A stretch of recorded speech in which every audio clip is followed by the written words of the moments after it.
chers élus de Dieu, nous vous adressons nos sincères salutations au nom de Seigneur Jésus-Christ. Nous allons aujourd'hui voir ces thèmes et voir ensemble ces thèmes et découvrir ce que le Seigneur Jésus-Christ a nous communiqué. Donc le thème c'est pourquoi Dieu condamne-t-il le rapport? Pourquoi Dieu condamne-t-il le rapport? Donc c'est ça le thème d'aujourd'hui. Là vous comprenez déjà, vous savez, et peut-être ceux-là qui ont l'Esprit de Dieu comprennent de quoi il s'agit. Donc le thème c'est pourquoi Dieu condamne-t-il le rapport? Pourquoi Dieu condamne le rapport? Donc il ne s'agit pas de rapport tel que vous le comprenez ou comme vous le connaissez, mais il s'agit d'un autre rapport. Donc c'est ce que nous allons découvrir. Pourquoi Dieu condamne-t-il le rapport? Ou Dieu condamne-t-il les rapporteurs, en d'autres termes aussi. Donc pourquoi Dieu condamne-t-il le rapport? Et c'est ce que nous allons découvrir. Donc vous savez fort bien aujourd'hui que le monde d'aujourd'hui est basé sur l'information. Oui, le monde aujourd'hui est basé sur l'information. Même la parole de Dieu, c'est un ensemble d'informations. Les enseignements, les visions, les révélations, tout ce que Dieu nous donne, nous révèle, nous présente, nous expose, tout ce que nous décortiquons, ce ne sont rien que des ensembles, un ensemble d'informations qui ont pour mission de nous conduire à la vie éternelle. Donc c'est pourquoi si tu mets en pratique, ça te conduit à la vie éternelle. Si tu refuses de mettre en pratique, c'est comme tu n'as pas, c'est comme si ces informations c'est une voiture qui conduit directement à la vie éternelle. Donc si tu t'embarques pas, si tu ne t'embarques pas, la voiture va partir, n'est-ce pas? Tu as raté et tu rates et la voiture part. Et ce qui fait que tu ne seras pas sauvé. Et tu seras embarqué dans la voiture de Satan, la voiture de l'enfer, ce qui va te conduire en enfer. Donc la parole de Dieu c'est un ensemble d'informations. Aujourd'hui le monde entier vit aussi au dépend d'informations. Au dépend d'informations. Ce qui fait des gens, des nations, des grandes puissances, c'est leur capacité à contrôler l'information et à gérer les informations, leur capacité à imposer des choses, à contrôler, à surveiller, à inspecter, à scrupuler, à décrypter les informations. C'est tout ça qui fait de ces nations des grandes puissances. Mais il ne s'agit pas vraiment des humains normaux, parce que la plupart des nations puissantes que nous voyons aujourd'hui, c'est créé par des démons. L'exemple, c'est créé par des démons. Et c'est des nations purement démoniaques aussi. Par exemple, dans Daniel 7, nous avons parlé de lion. Le lion avec les ailes d'aigle. Donc le lion c'est l'Angleterre et les ailes d'aigle ce sont les États-Unis. Donc ce sont des nations démoniaques créées par des démons et gérées même par les démons. Donc ce sont des démons qui gèrent ces nations. Nous avons le deuxième animal qui est l'ours. L'ours c'est la Russie. La fédération de la Russie, tout cela, ça c'est une nation créée par des démons. D'ailleurs, le nom de la Russie même vient des Tartares russes. Tartare, Tartare russe, donc côté Tartare et c'est russe. Et c'est russe qui est devenu Russie. Donc c'est un monde, c'est carrément le monde des ténèbres, c'est carrément l'un des royaumes de Satan importé physiquement ou créé physiquement sur la terre. Donc c'est un royaume des démons et c'est un pays, un royaume de démons et géré, gouverné par des démons, tout comme les États-Unis, tout comme l'Angleterre qui est le lion, les États-Unis qui sont les ailes d'aigle et la Russie. Et là, après, le troisième animal, c'était le léopard, c'est l'Allemagne, n'est-ce pas? C'est le léopard, l'Allemagne, avec les ailes. Il avait des ailes. Ces ailes, c'était quoi? C'est la France. Donc c'est la France. Donc l'Allemagne et la France, c'est un pays créé par des démos, géré et gouverné par des démos. Tout comme l'Angleterre, tout comme les États-Unis, tout comme la Russie. N'est-ce pas? Et après, le dernier animal, c'est l'Union européenne. Donc, vous comprenez déjà tout cela. Donc, la formation de l'Union européenne, des fils du Japon, c'est une initiative purement démoniaque, que ce sont des démons en format humain et qui ont créé cela. Donc, voilà des choses, voilà des choses qui se passent. Voilà des choses qui se passent. Donc, ces nations sont des nations démos et ce sont ces nations, la plupart, j'ai dit, c'est la plupart, 90 quelques pourcents, ce sont des nations démos. Et ce qui fait que dans ces pays-là, ils interdisent même aux enfants, ils interdisent même aux parents d'éduquer leurs enfants.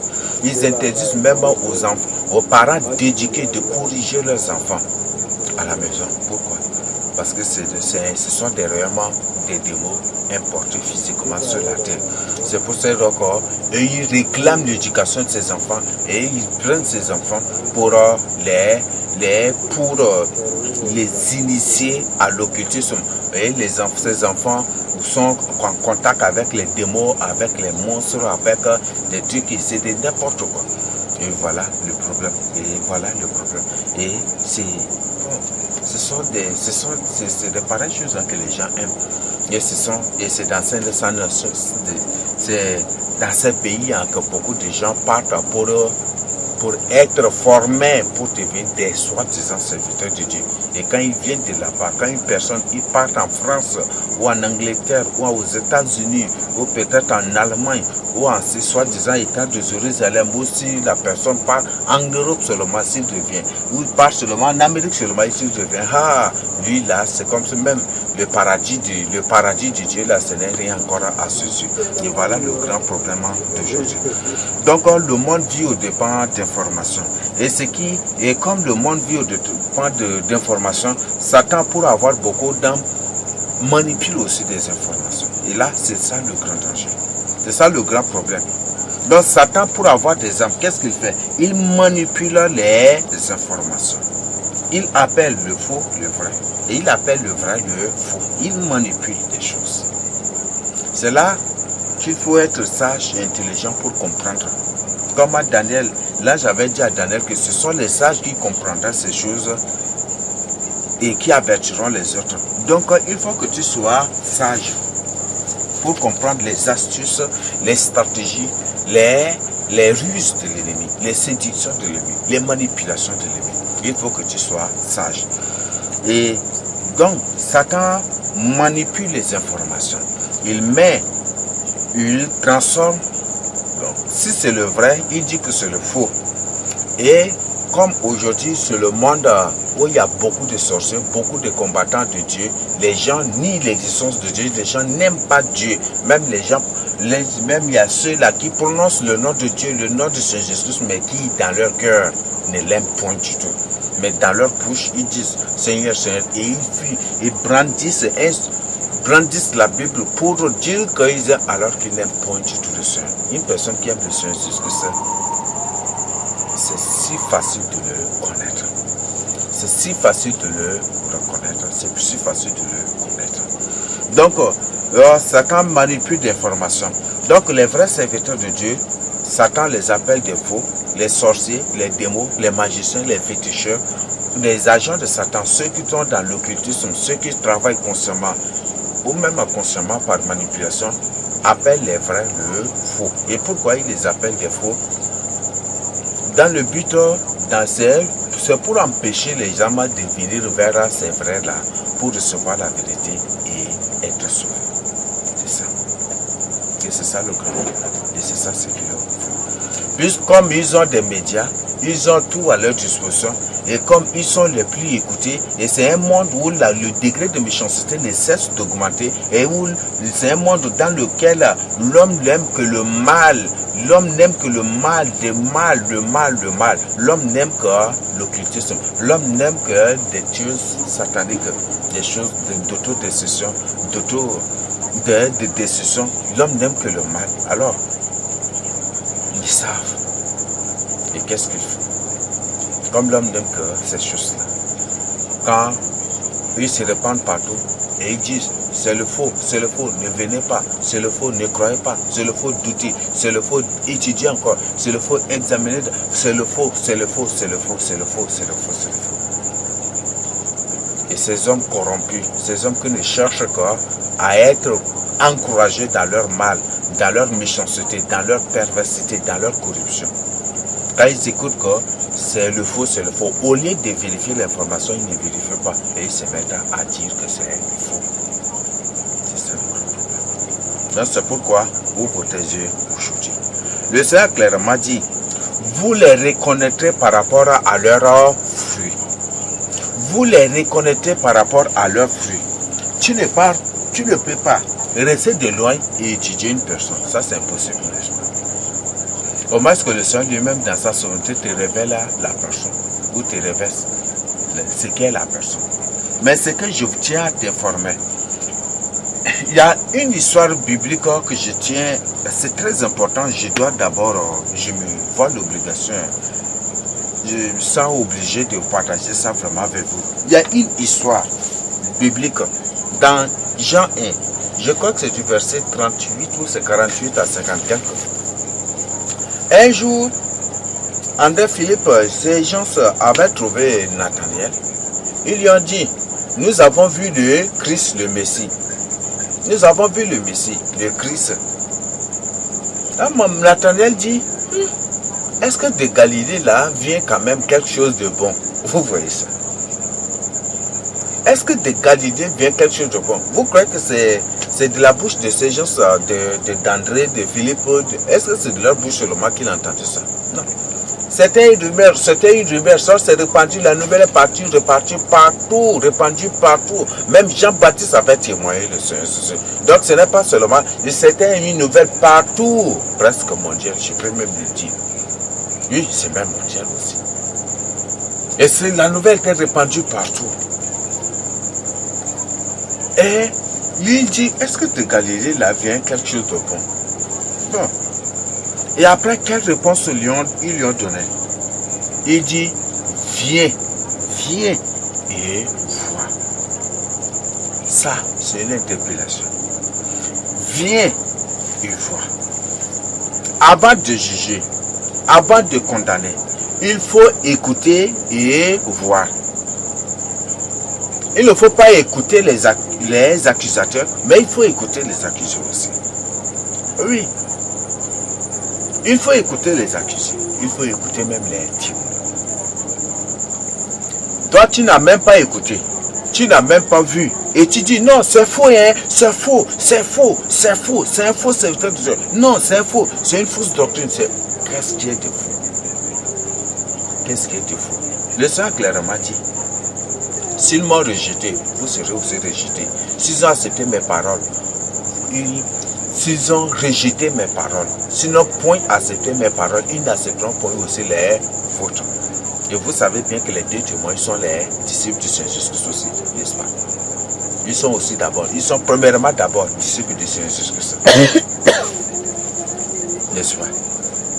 Donc s'ils ont rejeté le Seigneur Jésus-Christ, c'est de la même manière que les deux témoins seront rejetés. C'est de la même manière que les deux témoins sont rejetés, ils seront rejetés. S'ils ont rejeté les paroles du Seigneur Jésus-Christ, c'est de la même manière que les paroles des deux témoins sont rejetées aussi. S'ils ont accusé le Seigneur Jésus-Christ d'un héritisme, c'est de la même manière que les deux témoins sont qualifiés aussi. Et c'est de cette même manière qu'ils seront qualifiés.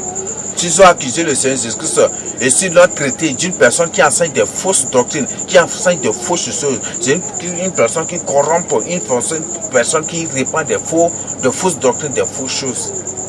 C'est de cette manière que les deux témoins seront aussi traités. C'est de cette même manière qu'ils seront aussi accusés, qu'ils vont être accusés. Et c'est ainsi que Jésus est accusé. Donc ne dites pas que les deux témoins seront acceptés. Non.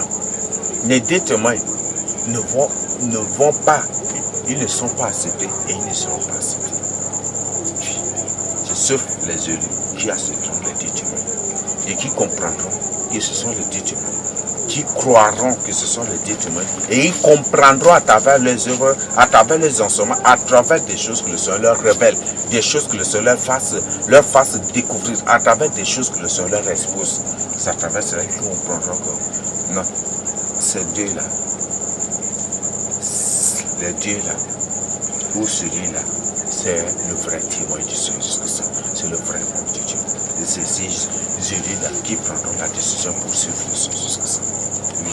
Et c'est ce que je tiens d'abord à vous informer. Donc, ils ont dit à Nathanaël, viens, viens et vois. Viens et vois. Est-ce que Nathanaël avait refusé? Il sait que c'est au nom de Dieu, même si le Seigneur Jésus-Christ là, même si c'est, il sait que c'est, il sait que c'est, que lui là, il est enfant de Dieu, il vit dans la crainte de Dieu. Même si c'est lui vers qui, ou auprès de qui il parle. Même si c'est un démon, Dieu ne permettra pas du tout qu'il soit enfoncé. N'est-ce pas? Il est parti. Il a écouté d'abord, il a écouté les enseignements du Seigneur et il a vu le Seigneur et il a écouté ses enseignements. Et qu'est-ce qu'il a fini par dire? Il a fini par appeler le Seigneur Jésus-Christ maître. Maître, c'est celui-là qui enseigne, n'est-ce pas? Ce sont des anciens, des grands anciens. Quand on parle de maître, on ne parle pas de n'importe qui. Et il a fini par appeler le Seigneur Jésus-Christ maître. Il a fini par appeler le Seigneur Jésus-Christ maître. Qu'est-ce que cela veut dire? C'est pour dire que lorsqu'il était venu auprès du Seigneur Jésus-Christ, il avait d'abord suivi les enseignements du Seigneur, il avait écouté d'abord le Seigneur, et il avait étudié d'abord le Seigneur, et il a compris que, effectivement, celui-là, c'est le Messie, c'est le Christ. Et c'est comme ça qu'il a fini par l'appeler maître. Sinon, il n'allait pas l'appeler maître. N'est-ce pas? Donc, avant de juger, avant de condamner, il faut que tu écoutes d'abord. Il faut que tu écoutes de tes propres yeux. Il ne faut pas que ce soit des choses que les gens t'ont rapportées. Si c'est des comptes rendus, au moins il faut voir. En ces derniers temps, on ne parlera pas du tout de compte rendu. Oui. Compte rendu, là, c'est difficile. Parce que dans un monde corrompu, un monde qui n'accepte point du tout la vérité, un monde qui dit que la vérité trouble le pays, un monde qui accuse la vérité, un monde qui condamne la vérité. Est-ce que c'est un monde qui va rendre compte, qui va vivre vraiment dans ce qu'on appelle le vrai compte, dans le compte rendu? Ça ne serait que dans les rapports. Ils vont peut-être venir te dire, oui, il enseigne bien, hein, mais il faut qu'on étudie d'abord. N'est-ce pas? C'est un rapport déjà là. Il faut qu'on soit prudent. Oui, c'est bon, hein, mais oui, ça vient de Dieu, hein, mais il faut qu'on soit vigilant. Ça vient de, mais toujours le mais là vient. C'est ça ce qu'on appelle le rapport. Et Dieu n'aime pas du tout le rapport. Pourquoi Dieu condamne le rapport? Et c'est ça, c'est ce que nous allons voir. Et nous allons découvrir aussi les éléments. Ce qui fait que Dieu condamne le rapport, c'est ce que nous allons aussi découvrir. Et je crois qu'à travers cela, vous comprenez un peu, vous-même, vous pouvez vous-même approfondir pour comprendre. Donc dans le rapport, il y a toujours le mais, il y a toujours des opinions, il y a toujours des avis, il y a toujours des propositions, il y a toujours des points de vue personnels. Il y a toujours des critiques. Le rapport scandalise. Le rapport crée des murmures. Les rapports conduisent aux fausses rumeurs. N'est-ce pas? Aux rumeurs. Ça conduit aux rumeurs, aux fausses rumeurs. Et voilà le problème. Et nous avons des exemples que nous allons découvrir aussi dans la Bible. Donc, ne sois pas un rapporteur, parce que si tu es un rapporteur, Dieu t'a déjà condamné. Tu es déjà sous la malédiction. Et nous allons découvrir par la suite qu'aucun rapporteur n'entrera dans le royaume des cieux. Et là, ça fait trembler l'esprit. Ça fait trembler l'esprit. Ça peut même te faire trembler. Combien de fois tu as rapporté des choses? Combien de fois tu as rapporté des choses? Et le Seigneur clairement dit, nous allons découvrir, aucun rapporteur n'entrera dans le royaume des cieux. Aucune des personnes qui pratiquent de telles choses, qui vit dans de telles choses, n'héritera le royaume des cieux. Alors, ça doit t'interpeller, ça doit te faire comprendre quelque chose. Nous allons prier. Père, bénis cet enseignement, couvre cet enseignement, couvre nos parties, miracle de feu, parties boucles de feu. Tu as dit de ta propre bouche que je suis ta parole divine, vivante, éternelle. Alors, Père, mets-moi, mon Dieu, mets-moi de côté pour que toi-même tu descends pour enseigner ta parole. Soit donne-moi ta sagesse divine, soit éternellement moi, et que par ma bouche que tu parles à tes enfants. Que cet enseignement conduise des âmes à la repentance, que cet enseignement conduise des âmes à la délivrance, que cet enseignement ouvre les yeux des âmes. Alors, Père Céleste, moi Dieu, que toute parole, toute phrase, toute parole, tout mot, toute phrase de ma bouche me vienne directement de toi. Alors, mets-moi de côté avec toutes mes sagesses, et que toute parole, toute phrase, tout mot de ma bouche, tout ce qui sortira de ma bouche me vienne directement de toi. C'est pourquoi je trouve mieux, mets-moi de côté et enseigne-moi toi. Enseigne toi-même ta volonté, ta volonté, ta parole, en fait que moi aussi j'y trouve aussi ma part pour mon salut, pour mon bien, et pour aussi m'aider à avertir les autres. Et si tu tiens ce que je partage, mets-moi de côté, et que ton Esprit Saint lui-même prêche ta parole, que ton Esprit lui-même, que tu exposes et révèle tout, mets tout à lui, pour le salut des âmes, pour conduire des âmes à la repentance, à la délivrance, pour leur salut, pour nous ce que je te prie. Amen. Nous avons dit que Dieu condamne les rapports. Le rapport. Donc il ne s'agit pas de rapports sociaux que Dieu. Il ne s'agit pas de rapports sociaux, mais il s'agit de rapports dans le contexte de notre étude biblique. Donc Dieu n'aime pas les rapports. Avant tout, nous allons prendre quelques textes pour étudier et nous allons découvrir des choses. Proverbe 16, 28. Nous allons lire Proverbe 16, 28. L'homme pervers excite des querelles et le rapporteur divise des les amis. Vous voyez, est-ce qu'un rapporteur joue vraiment, ce rapporteur-là vraiment fait la volonté de Dieu? Un rapporteur divise les amis, n'est-ce pas? Un rapporteur. Est-ce que tu n'as pas écouté? Est-ce que tu n'as pas vu? Est-ce que tu n'as pas appris? Est-ce que tu n'as pas appris? C'est ça. Est-ce que? Oui, c'est vrai, hein? Il enseigne bien. Il révèle vraiment le Seigneur révèle. Mais, il faut que, mais, toujours. Tu divises, n'est-ce pas? Réponds-toi pour ton salut. Donc, on dit, un homme pervers fait quoi? Un homme pervers excite des querelles. Et le rapporteur divise les amis. Donc si tu es un rapporteur, tu divises. Oui. Et le Seigneur a clairement dit, si quelqu'un n'est pas avec moi, est contre moi. Si quelqu'un n'assemble pas avec moi, cette personne disperse. Et pour mieux disperser, qu'est-ce qu'il faut faire? Il faut diviser. N'est-ce pas? Et c'est ce que Satan fait. Donc Satan, pour disperser, il divise. Il crée des divisions d'abord. Afin de disperser. Et c'est ça ce que Satan fait. Donc un rapporteur, c'est un terrible ennemi. Oui, c'est un terrible ennemi. Donc ne sois pas un rapporteur. Parce qu'un rapporteur divise les frères. Un rapporteur divise les sœurs. Un rapporteur divise. Un rapporteur divise, sépare les âmes du Seigneur Jésus-Christ. Oui. La vérité sort au lieu de laisser les âmes venir au Seigneur. Il va dire non, ça vient réellement du Seigneur, mais restez loin d'abord, les étudier d'abord, attendez d'abord. Donc il sépare ces âmes de Saint Jésus-Christ, n'est-ce pas? Ils empêchent ces âmes de venir au Seigneur Jésus-Christ, n'est-ce pas? Et c'est ça le travail des rapporteurs. Nous continuons. Proverbe 26, 20. Proverbe 26, 20.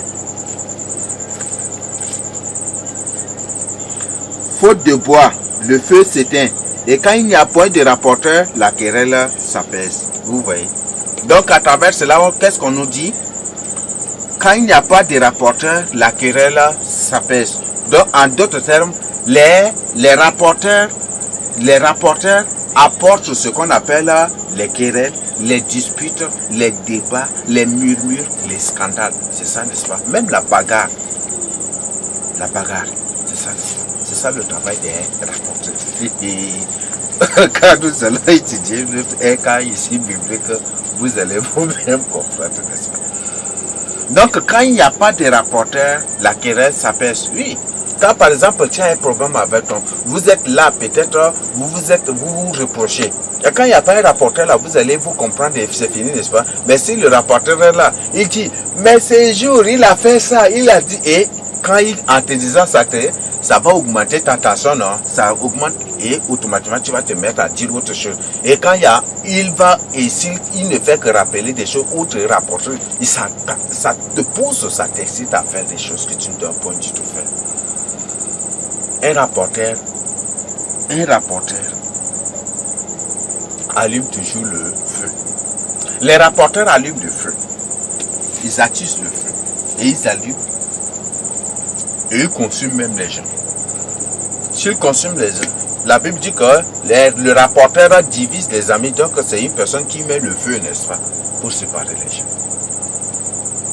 Pour brûler le lien qui lie les gens. Et c'est ça. Avec Christ. Il met le feu pour brûler les liens qui lient les gens avec le Seigneur Jésus-Christ. Vous là, il faut que vous restez loin pour d'abord. Il faut que vous écartez. Il faut que vous... Et c'est ça. C'est ça le travail des rapporteurs. Donc, qu'est-ce que Dieu nous dit de ce que nous allons découvrir?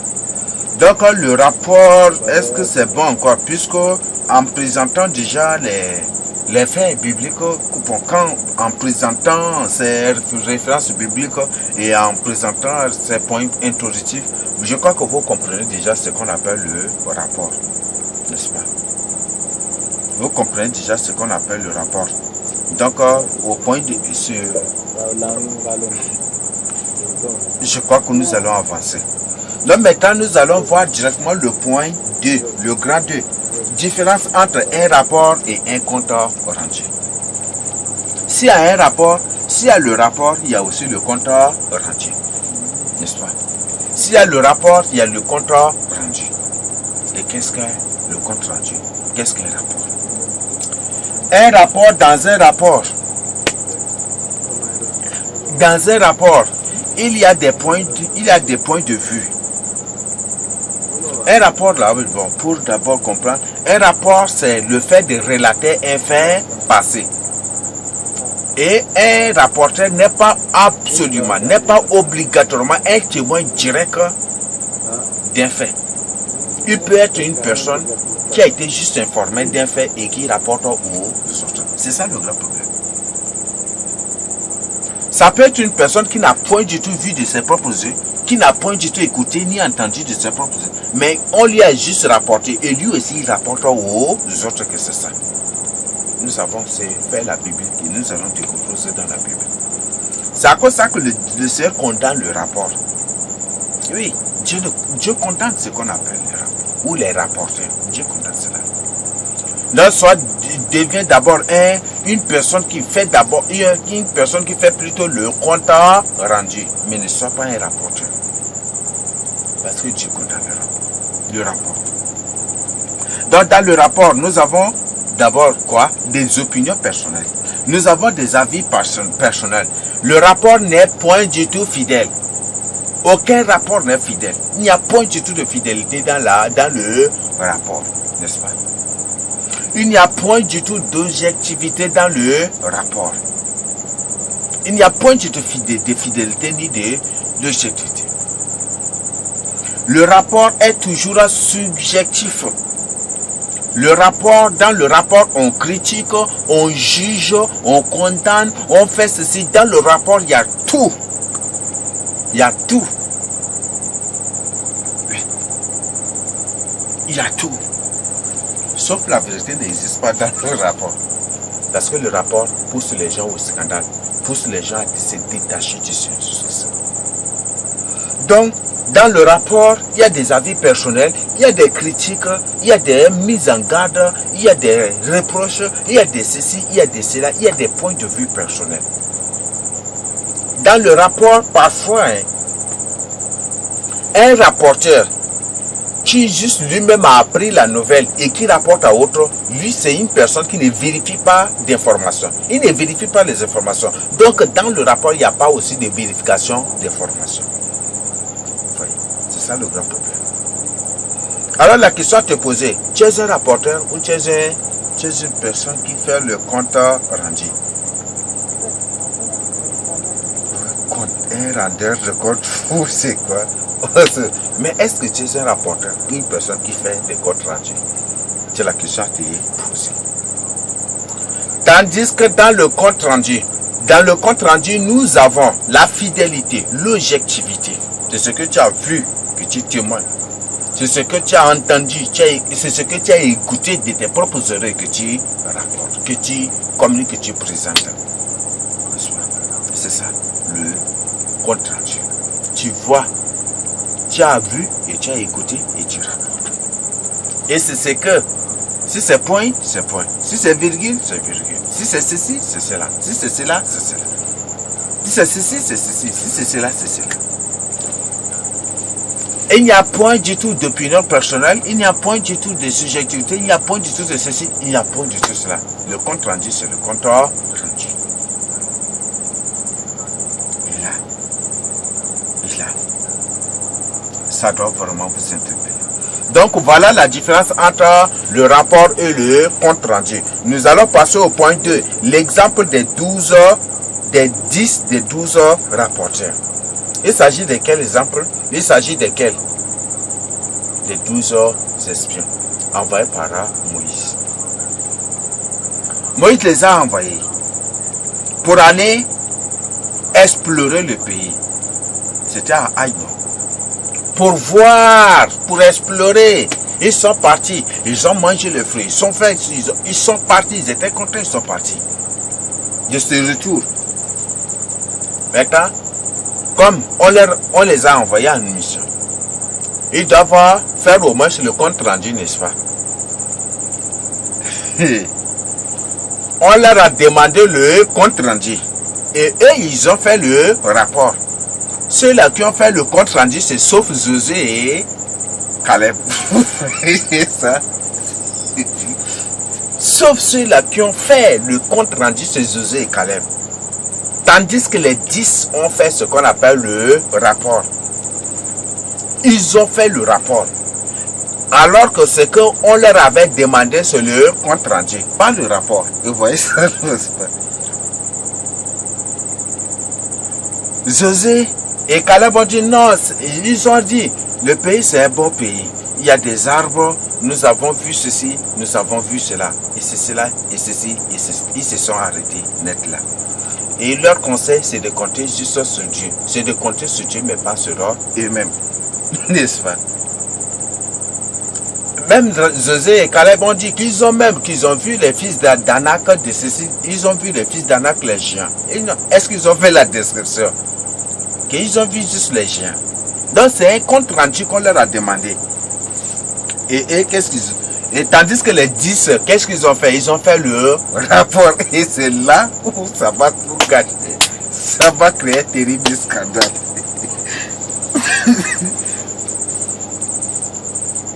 Il dit, quand ils sont arrivés, il dit, nous sommes allés, c'est un beau pays, mais c'est un pays qui dévore les habitants. Vous voyez, si c'est un pays qui dévore les habitants, lorsqu'ils sont partis, est-ce que le pays là, la ville là, les a dévorés? Vous voyez ça? Oui. C'est un pays. Bien. Nous avons les fils d'Anak. Ce sont des géants. On était à leurs yeux comme des sauterelles. Vous voyez ça? C'est ça le rapport. On t'a demandé juste un compte rendu. Qu'est-ce que tu as vu? Tu as vu les géants. On ne t'a pas demandé les descriptions de tout cela. On ne t'a pas demandé de dire, on a intimidé. Non, pas ça. Même ils ont argumenté, ils ont commenté. C'est ça le rapport. Donc les 10 ont argumenté, ont commenté de manière à détourner tout le peuple de l'ordre de Dieu, qui est celui d'aller attaquer Aïe, de prendre Aïe. Et ils ont fini par gagner, n'est-ce pas? Ils ont décrit de manière à épouvanter, à trembler tout le monde, et tout le monde était tremblé. Mais Moïse, c'est ça pour que tu nous as fait sortir de l'Égypte. Et allez. Et ça a créé directement quoi? Des scandales. Ça a créé directement de révolte, de rébellion. Et là, combien de personnes étaient mortes? Et toi, à cause de tes rapports, combien de personnes tu as scandalisé? Combien de personnes tu as fait tuer? C'est dit rapporté dans la Bible, dans le livre de Nombre, n'est-ce pas? Combien, par leur rapport, combien de personnes étaient tuées sur le champ et après? Combien de personnes? Vous voyez ça?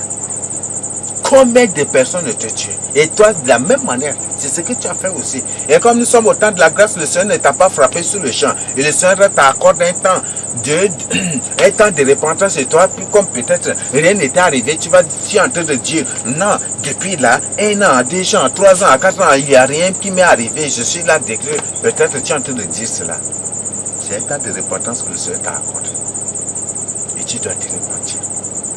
Donc, qu'est-ce que c'est pas? Par leur rapport, ils ont découragé tout le peuple. Par leur rapport, ils ont fait trembler tout le peuple. Ils ont épouvanté, ils ont terrifié le peuple. Alors tout le peuple avait décidé de retourner en Égypte pour devenir esclave que d'aller attaquer Aïe et être tué. Tandis que les deux, ils ont présenté ce qu'on appelle le compte rendu. Et les 10 ont présenté le rapport. Ils ont fait ce qu'on appelle. Ils ont argumenté, ils ont commenté, ils ont donné les avis, ils ont donné les opinions. Et ils ont fini par prendre une décision. Allez, il faut qu'on retourne là, en Égypte. C'est ça ce qu'on appelle les rapporteurs. C'est ça, l'œuvre des rapporteurs. C'est ça. Donc, dans le rapport, il n'y a point du tout de fidélité. Il n'y a point du tout. Il n'y a point du tout de fidélité. Il n'y a point du tout de fidélité. Donc, ne sois plus personne qui fait des rapports. Si tu as fait des rapports et que ça a scandalisé des hommes, et que ça a détourné des hommes, et que ça a conduit beaucoup de gens à la mort, peut-être ceux que tu as scandalisé beaucoup sont déjà morts. Tu dois te repentir. Et prier et demander sincèrement pardon pour ta délivrance et pour ôter la colère de Dieu sur toi. Donc, voilà l'exemple. Il y a un autre exemple aussi, mais je vais donner à la fin pour nous faire comprendre quelque chose. Donc, Moïse avait envoyé 12 espions. Chaque personne par tribu. Ils sont partis. Josué, il est de la tribu d'Éphraïm. Et Caleb de la tribu de Juda. C'est seuls les deux qui avaient fait ce qu'on appelle le compte rendu. Tandis que les 10 autres, c'était le rapport. Ils ont commenté, ils ont argumenté, ils ont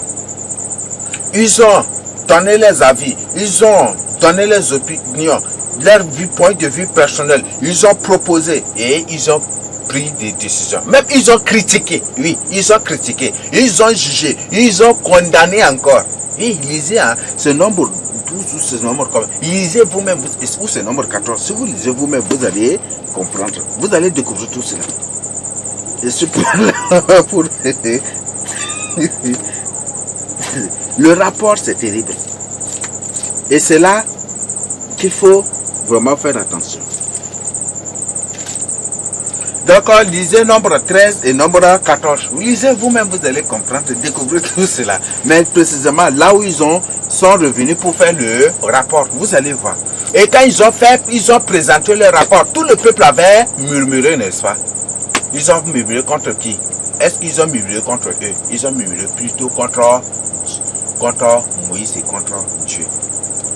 Ils ont murmuré contre Moïse et tout le monde n'avait plus cru à Moïse. Ils ont pris Moïse pour un menteur. Et c'est ce que les rapporteurs font. Le but, c'est faire des rapports faire des rapports sur les vrais serviteurs de Dieu, sur nous, pour que les gens nous voient comme des faux, pour que les gens murmurent sur nous, pour que les gens disent que nous sommes des faux. Et c'est ça. Pour que les gens ne se détournent de nous, pour que les gens ne viennent point du tout, ne viennent plus à nous. Nous ne sommes rien. C'est Dieu qui nous a établis. C'est Dieu qui m'a établi son premier oeil, son premier témoin. Je ne suis rien. C'est ce que je te donne comme information. Je vis au dépend de Dieu. Et c'est Dieu qui m'a établi, c'est Dieu qui m'a oint, c'est Dieu qui m'a couronné, c'est Dieu qui m'a dit de sa propre bouche que je suis sa parole divine, vivante, éternelle, que je suis son épée. Donc c'est lui qui m'a dit de sa propre bouche que je suis son premier ministre aussi. Donc je suis rien. Et quand ils ont murmuré, par la suite, qu'est-ce qui s'était passé? Est-ce que c'était Moïse et Josué et Nun et Aaron qui étaient Dieu? Est-ce que Dieu s'était enflammé contre eux? Est-ce que Dieu s'était levé pour dire, bon, vous les dieux là, vous, Moïse et Aaron, moi je vous ai établi, mais comme c'est tout le monde qui vous murmure, qui murmure contre vous, c'est tout le monde qui ne vous accepte, c'est tout le monde c'est beaucoup qui ne vous acceptent pas, qui ne croient pas en vous et qui vous disent que vous êtes, donc si c'est ça, je vous rejette et je vous rejette en fait de sauver. Est-ce que Dieu a pris cette décision? Non. C'est ceux-là qui ont murmuré que Dieu les a frappés. Et c'était terrible. Et ceux-là qui avaient fait des rapports, comment ils étaient morts. Lisez seulement nombre 14, je ne vous dis pas. Parce que il y a certains là, si je me mets à tout dire, ils ne vont même pas lire les références bibliques. Et je déplore cela. Donc lisez chaque référence donnée. Chaque verset, chaque référence donnée, ça va beaucoup vous aider. Et vous-même méditez pour comprendre.